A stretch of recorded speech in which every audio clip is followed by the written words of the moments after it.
الحمد لله الذي خلق الإنسان وعلمه البيان.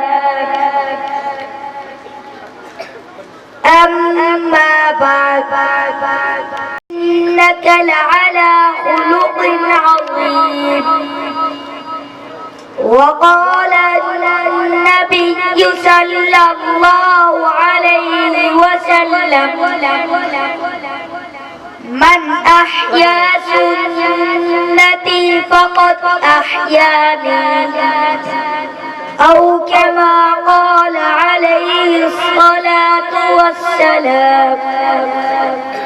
صدق الله وصدق رسوله النبي الأمين الكريم، ونحن على ذلك لمن الشاهدين والشاكرين.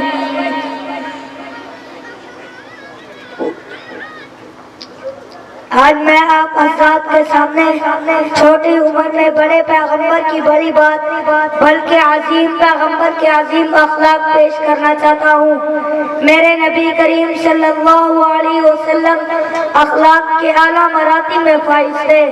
میرے نبی کریم صلی اللہ علیہ وسلم کسی سے ملتے تو خندہ پیشانی سے ملتے۔ میرے نبی کریم صلی اللہ علیہ وسلم کسی سے بات کرتے تو انداز بہت نرم اور خوبصورت ہوتا۔ میرے نبی کے ساتھ کوئی زیادتی کرتا تو آپ معاف فرما دیتے تھے۔ اپنے پیغمبر کی ایک خوبصورت جھلک توجہ سے سماعت فرمائے۔ ایک مرتبہ آپ صلی اللہ علیہ وسلم سفر پر جاتے جاتے تھک گئے تو آپ صلی اللہ علیہ وسلم نے آرام فرمانے کے لیے ایک درخت تلاش کیا۔ ایک درخت مل گیا تو آپ صلی اللہ علیہ وسلم نے اس درخت کے اوپر اپنی تلوار کھڑی کر دی اور نیچے آرام فرمانے لگ گئے۔